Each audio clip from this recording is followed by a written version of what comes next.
dream that you were mine. I've had that dream. Salut à tous, aujourd'hui on se retrouve pour une nouvelle vidéo, c'est la vidéo du mois d'août, donc le book haul du mois d'août. Bon, dans ce mois d'août il y a un peu de tout, c'est-à-dire que il y a quelques mangas et il y a beaucoup plus de livres qu'au précédent book haul. Donc voilà, j'ai un petit peu privilégié les livres dans ce book haul, donc c'est plutôt cool. Ça faisait longtemps, il y avait certains livres, oui, ça faisait un moment que je voulais, et là je les ai enfin, j'ai pu même en lire certains, donc voilà. C'est plutôt cool. Et il y aura aussi des choses que j'ai achetées en juin ou en juillet, mais que j'avais pas sur moi au moment de tourner. Et d'autres que j'ai achetées en septembre. Mais bon, voilà. Comme j'avais pas encore tourné le book haul du mois d'août, puisque là on est en septembre en fait. Voilà, c'est pas grave, je les ai quand même incluses dedans. On va commencer avec les mangas, puisqu'il y en a beaucoup moins que les livres. Alors tout d'abord, je vous présente Full Metal Alchemist aux éditions Kurokawa de Hirumi Arakawa. Donc ça y est, ma collection est terminée, c'est-à-dire que j'avais fait une sélection de mangas en fonction de leur couverture. Et là, j'ai acheté tous les mangas que je voulais. Donc c'est tomes 18 et 21. Bien sûr, plus tard, peut-être quand je voudrais, j'achèterai peut-être la série en entière. Là, ma collection est déjà bien entamée. Donc voilà, si plus tard je veux l'acheter, ce sera déjà bien commencé. Mais pour l'instant, ça me suffit puisque je connais déjà la série. Si jamais je veux relire, je comprendrai quand même l'histoire puisque je connais, même si j'ai pas forcément des tomes à la suite. Mais voilà, je suis contente. Les ai pas présentés ceux-là parce qu'ils étaient chez mon père et je les avais complètement oublié que je les avais achetés puisque en général quand je vais à Gibert c'est vraiment des achats conséquents que je fais et là j'en ai acheté que 3. C'est plutôt rare. Bon, c'est mieux que rien parce que j'ai trouvé de belles choses. Mais voilà, c'est très rare donc ça m'avait pas forcément très beaucoup marqué. Ensuite à Gibert, donc j'ai aussi acheté ceci, c'est Say I Love You, le tome 17 de Kanae Azuki aux éditions Pika. Donc je crois que c'est l'avant-dernier tome de la série, je suis pas sûre, mais je pense, ouais, je pense que c'est ça. Il est donc peut-être fini, cette série est finie en 18 tomes, pardon. Donc à partir du tome 12 en fait de cette série, j'ai trouvé tous les tomes en occasion. Donc ça c'est vraiment génial. Peut-être c'était la même personne en fait à chaque fois qu'il les achetait, qu'il les revendait au même endroit puisque je les ai trouvés au même endroit. Donc j'ai trouvé le tome 12, les tomes 13 et 14 en même temps, les tomes 15 et 16 en même temps et le tome 17 en occasion. Donc vraiment cette série me sera revenue moins cher que si j'avais tout payé plein pot. Et c'est vraiment un coup de chance on va dire. J'espère que je trouverai le tome 18 en occasion aussi, même si c'est pas sûr. Donc cette série, je l'aimais beaucoup le début.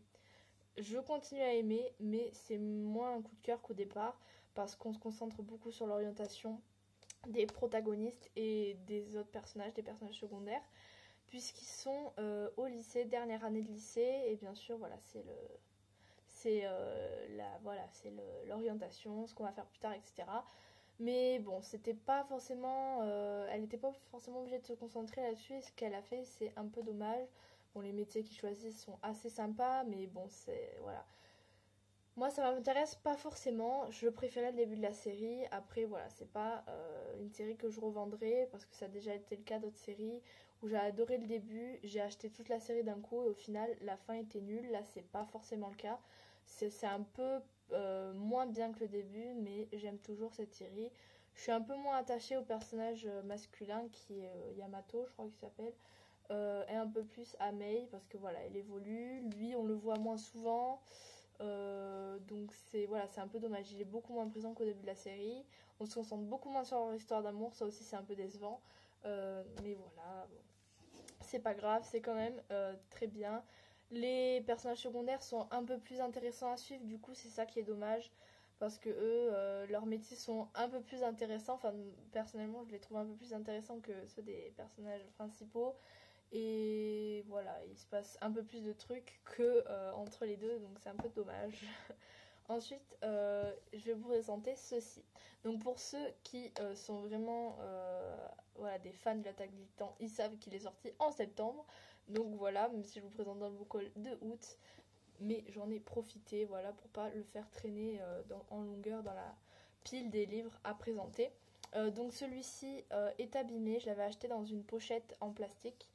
Enfin, il était entouré de plastique, quoi, et je croyais qu'il serait bien protégé, et bien finalement, non, puisqu'il est abîmé ici et ici, ce qui est très dommage. Donc je les lis à la suite, même si là je l'ai pas encore fini, j'ai commencé mais pas totalement fini. Donc l'Attaque des Titans, voilà, c'est vraiment la fin. Il se passe plein de choses, plein de révélations, c'est vraiment génial. Pour ceux qui sont à jour niveau série, je dirais entre le tome 20-21, vous savez ce que ça signifie ceci. Voilà, c'est la consécration de toutes ces batailles, etc. Voilà, il y a plein de... On comprend enfin pourquoi il y a des titans, etc. Donc c'est vraiment génial. Et voilà, on sait que la série va bientôt se terminer. Ensuite, ça c'était pour les mangas. Maintenant, je vais passer au livre. Je vais vous présenter Gatsby de F. Scott Fitzgerald, donc je ne sais pas son prénom. Francis peut-être, aux éditions Pocket. Donc celui-là, je l'ai eu gratuitement, donc c'était offert. J'ai fait acheter des livres à ma grand-mère, donc 2 pour avoir celui-ci gratuit, parce que pour une fois qu'il y a un livre gratuit qui m'intéresse plus que les livres achetés, voilà, c'est plutôt cool. Donc celui-ci je l'ai pas trop aimé, même s'il était rapide, je me suis un petit peu ennuyée dans ma lecture. En fait, même si j'adore le cadre dans lequel ça se passe, c'est-à-dire New York dans les années 20, ça vraiment c'est une époque que j'aime beaucoup en littérature. Après, bon, j'aime pas forcément les personnages, ils sont un peu torturés, un peu particuliers. L'histoire traîne un petit peu en longueur pour moi, même si elle est très rapide.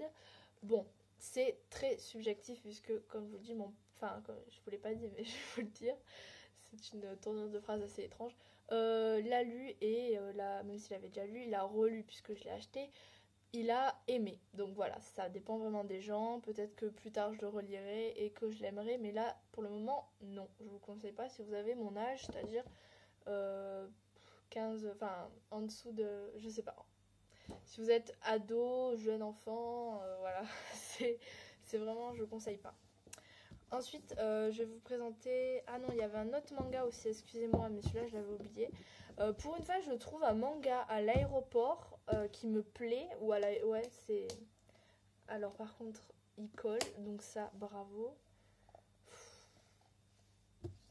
Ah, je savais pas qu'il avait encore l'étiquette qui collait, génial. Bon, je vous présenterai après un livre, je vous expliquerai pourquoi ça m'énerve.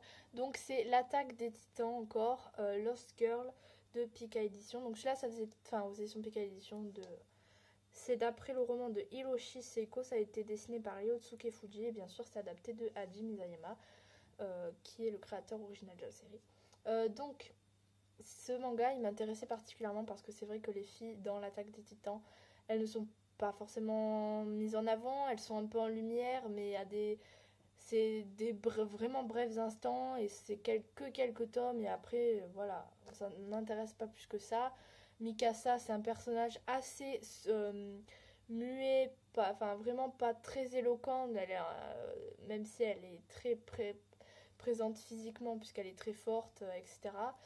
Voilà, elle est plutôt, comme elle parle pas beaucoup, elle est plutôt mise en arrière-plan et c'est un peu dommage. Du coup, qu'ils mettent en avant les filles dans ce manga, c'est vraiment une très bonne idée. En plus, c'est qu'en 2 tomes, donc ça m'a vraiment convaincu de l'acheter. Donc j'ai vraiment hâte de lire. Là, sur la couverture, vous avez Annie. Enfin, je crois que c'est Annie, oui, c'est Annie là, parce qu'elles n'ont pas la même tête. Voilà, c'est un peu bizarre. Personnage assez important du début de la série, mais voilà, qui, après ce qui s'est passé avec elle, on va dire, l'histoire qui tourne autour d'elle, elle n'y est plus. On parle d'elle quelques fois, mais c'est tout. Donc c'est vraiment dommage que les filles sont vraiment pas assez mises en avant et on n'en parle vraiment pas assez. Donc là, l'étiquette, la colle, il faut que je enlève ça à coup de dissolvant. Voilà. Et je vais vous présenter pourquoi il était collé à ce livre. Donc encore un livre gratuit, cette fois-ci j'ai acheté le second livre pour faire 2 livres, acheter un livre offert. Mais voilà, celui-là aussi m'intéressait énormément, Amélie Nothomb, j'adore. Donc en plus il était très beau, un livre gratuit qui est très beau, c'est très rare, il est dans des tons que j'adore, le violet et le turquoise, c'est vraiment magnifique. Je l'ai emmené en vacances, voilà, et je voulais le lire à la plage, sauf que mon sac était mouillé, je l'ai mis à l'intérieur. Il a vraiment pas apprécié. Bon là ça marque-page en fait, je sais même pas ce qu'il fait là. Voilà. Un petit marque-page que j'ai acheté à Bordeaux à la Maison du Vin si ça vous intéresse. Donc voilà pourquoi l'étiquette du manga a arraché un petit peu la couverture ici. Il en avait pas besoin, il était déjà assez abîmé. Là, je sais pas si vous verrez, mais il est tout corné, tout ondulé. Il y a du blanc, là, regardez, c'est blanc, c'est blanc. Bon. Moi qui n'aime pas quand les livres sont abîmés, voilà, j'étais pas trop contente, mais il est toujours lisible. Donc voilà, c'est pas grave, il aura vécu au moins. Donc ce livre, je l'ai beaucoup aimé. C'est vraiment très intéressant. Ça mélange le concept de la télé-réalité qui, moi, c'est un truc... même si j'en regarde vraiment, enfin pas forcément en fait, là j'en regarde plus du tout parce qu'au bout d'un moment ça va. Parce qu'avant je regardais un peu plus, oui, je n'ai pas honte de dire que je regardais de la télé-réalité. Et bien, un concept de télé-réalité avec les camps de concentration et d'extermination un peu aussi. Oui, voilà. Donc vous l'aurez compris, ils prennent des gens un peu au hasard, ils les mettent dans un camp, il va y avoir des capots, etc.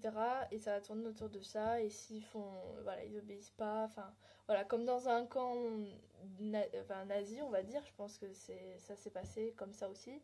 Enfin, ça se passait à peu près de la même manière. Si quelqu'un désobéissait, ou voilà, il le tuait. Donc là, ça se passe comme ça. Donc c'est très intéressant déjà, psychologiquement. Et donc on va suivre deux personnes vraiment opposées. Et ça, c'est encore plus génial. Une capot qui ne voit pas le mal dans cette émission. C'est celle voilà, qui elle le fait limite par plaisir, pas par plaisir de faire mal, mais elle aime ce métier apparemment, enfin de torturer les prisonniers. Et une autre qui va être la vedette de ce show télévisé parce qu'elle est très belle, elle est assez... elle est, comment dire, ouais, elle est assez intrigante, etc. Donc ça va, voilà. Et la capot va avoir une espèce d'admiration pour cette prisonnière. Et ça va être très intéressant. Donc j'ai vraiment beaucoup aimé. C'est pas l'un des meilleurs. C'est pas un coup de cœur. Parce que sinon j'aurais pas dit que c'était intéressant. J'aurais dit que ça aurait été bien.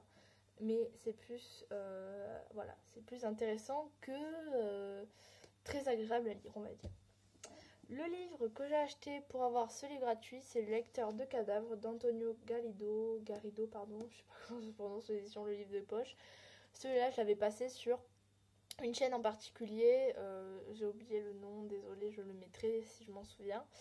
Mais elle avait parlé avec beaucoup, elle avait beaucoup aimé. Et en fait, quand je me suis intéressée au synopsis, ça m'a aussi beaucoup intéressée. Donc ça se passe en Chine au XIIIe siècle. Donc moi qui fais du chinois, forcément ça m'intéresse. Et ça parle de médecine légiste. Enfin oui, voilà. Et c'est pareil, moi qui veux faire médecin, ça m'intéresse vraiment beaucoup. Et puis la médecine légiste, c'est vraiment quelque chose de vraiment passionnant, hein, puisque c'est un peu, c'est utilisé dans beaucoup de feuilletons télévisés ou dans la littérature aussi, puisque c'est souvent lié à une enquête. On enquête à partir des analyses qu'on fait sur le corps du cadavre pour découvrir qui l'a tué, donc ça c'est vraiment aussi très intéressant. Donc voilà, j'ai hâte de lire ce livre qui est une petite brique, 700 pages. Bon, j'ai hâte, mais lentement quand même, parce que ça va être long à lire, je pense. Ensuite, je me suis tapée avec ce gros livre, c'est Lady Hélène. Voilà. Il est tellement gros que je le fais tomber. Bon, il n'a rien, heureusement. De Alison Goodman, Le Club des Mauvais Jours, aux éditions Gallimard. Donc, je ne connais pas Éon et Éona, voilà, c'est écrit ici. Donc, c'est un mélange de Jane Austen et de fantasy noire. Enfin, de romance à la Jane Austen, enfin, c'est écrit là, quoi, en gros. Et ça, on ne pouvait pas me faire une meilleure description parce que j'ai récemment lu, enfin, récemment, c'était il y a pas mal de temps quand même, Orgueil et préjugés de Jane Austen, et ça m'a énormément plu. Je compte lire d'autres de ses romans. Et quand on m'a dit ça, en plus, j'ai connaissais cette série avant d'avoir lu Jane Austen et j'avais déjà entendu beaucoup de bien. D'ailleurs, c'est la même booktubeuse qui a parlé de celui-ci.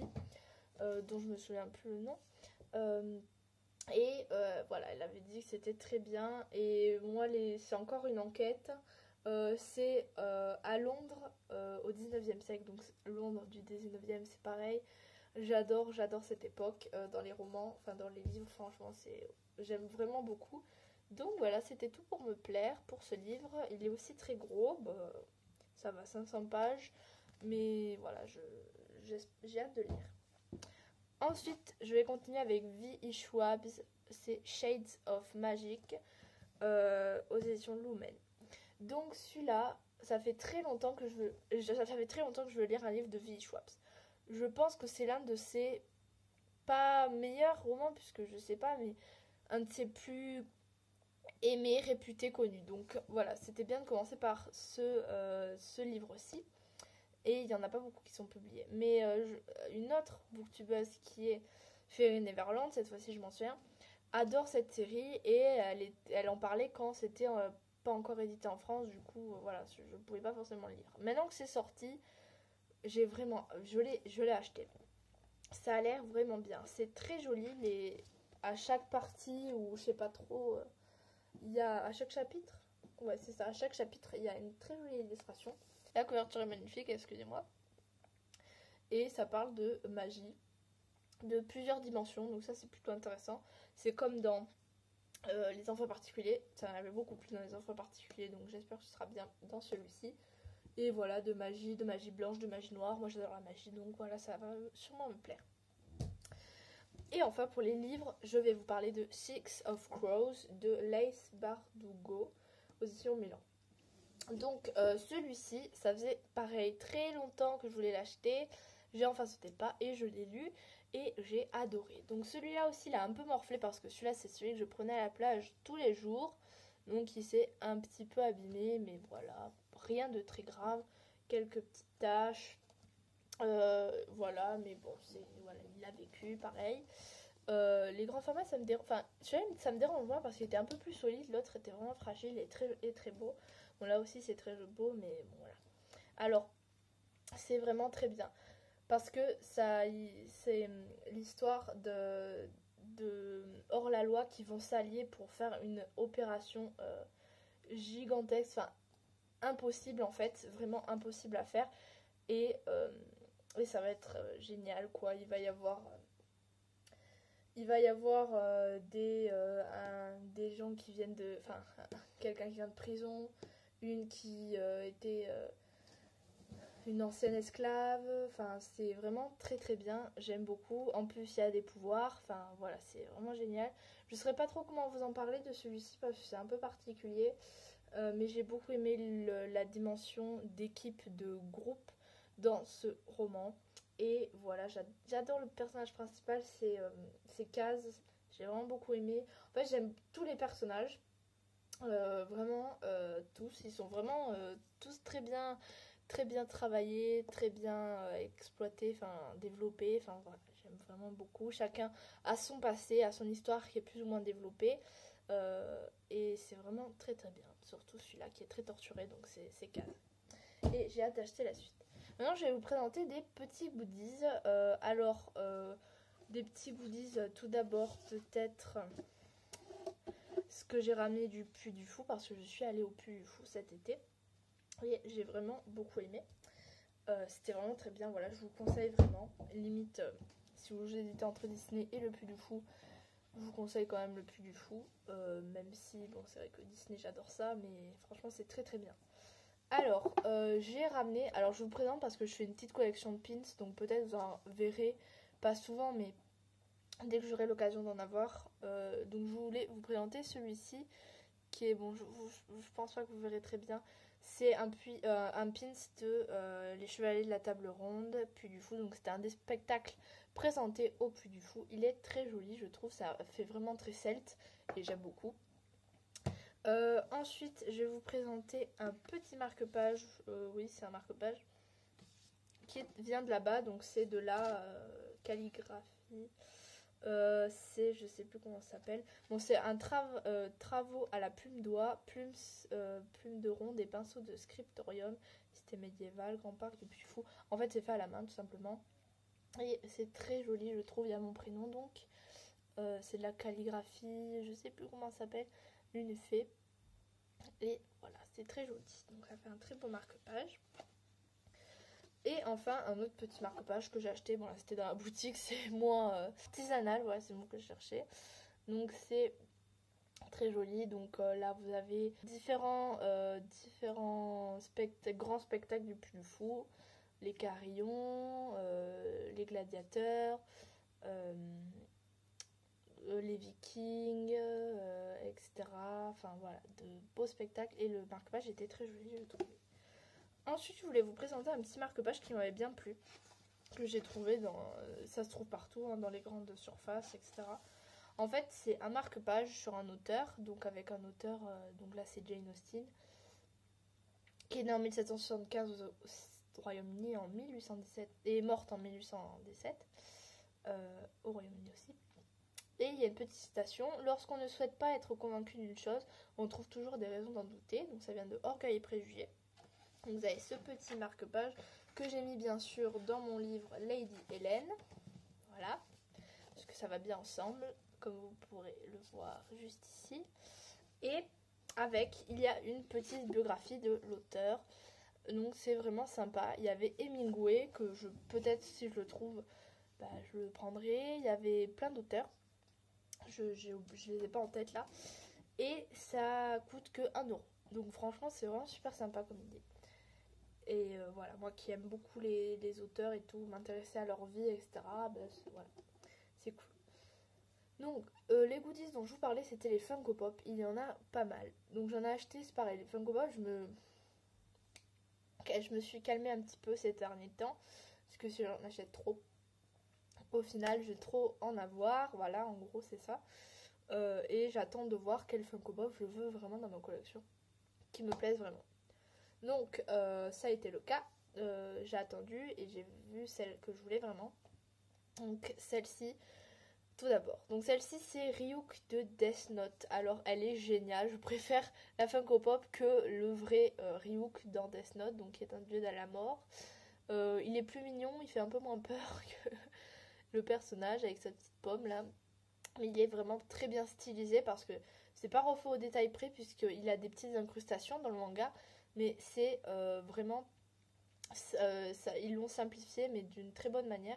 Donc voilà, cette figurine est très réussie, je trouve. Ensuite, j'ai commandé ceci. Ceci, ça faisait vraiment très très longtemps, enfin depuis que le dessin animé est sorti, enfin depuis que je l'ai vu, que je la voulais. En fait, c'est une spéciale, elle n'est disponible qu'à Walmart, je sais pas quoi. Bon, on peut la trouver en vente sur Amazon, des trucs comme ça.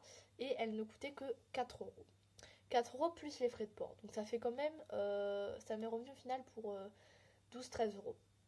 Ça fait quand même beaucoup. Mais comme c'est une exclusive, je me suis dit c'est vraiment pas très cher pour ce que c'est. Moi je l'avais vu à 20€, etc. Et donc je me suis un peu empressée, ça a été un peu une priorité. J'ai pas pu attendre, enfin je me suis dit que si j'attendais Noël, elle serait peut-être plus disponible. Donc je sais pas si vous la verrez parce qu'elle est un peu sombre, du coup voilà, on la voit pas trop. Mais c'est Moana en fait, ou Vaiana, je sais plus, je confonds tout le temps la version anglaise et française. Et en mode voyageuse, voilà. Avec sa rame, sa tenue de voyageuse. Enfin, cette figurine, je la trouvais juste magnifique. J'adore Moana, donc voilà, c'était indispensable. Et cette figurine est très jolie. Donc c'est pour ça que je me suis un peu empressée de l'acheter. Et enfin, bon, elle est pas là, je l'arrangerai après. Celui-ci, parce que j'ai eu l'occasion d'acheter des Funko Pop, j'ai pris Frodon. Donc c'est celle-là, j'attendais, ça faisait très longtemps que je voulais qu'elle sorte en fait, qu'elle soit faite parce que le Seigneur des Anneaux, ils en avaient sorti que une ou deux, mais c'était vraiment pas les principales, elles étaient pas très jolies. Alors que là, c'est mon personnage préféré du Seigneur des Anneaux et elle est juste, enfin, elle est vraiment trop mignonne. Donc là, vous avez l'épée, les pieds de poilus de Hobbit, la cape des elfes, offerte par les elfes. Enfin voilà, ça, on va vraiment, peut-être là comme c'est plus clair, je peux vous la montrer un peu mieux. Peut-être vous la verrez mieux. Bon voilà. Donc j'aime beaucoup cette figurine. Je l'ai trouvée à Micromania. Ça je l'ai trouvée dans un magasin spécialisé de Funko Pop et de produits comics ou voilà. C'est là sur internet et Amazon, Moana sur Amazon. Mais voilà, Micromania, je trouve qu'ils vendent vraiment que des trucs qui m'intéressent pas, c'est-à-dire jeux vidéo, ou alors série. Donc ça m'intéresse pas beaucoup. Et là, pour une fois, il y avait une figurine qui m'intéressait, c'est-à-dire le Seigneur des Anneaux. Donc je me suis empressée de la prendre. Donc c'est tout pour ce book haul. J'espère qu'il vous aura plu.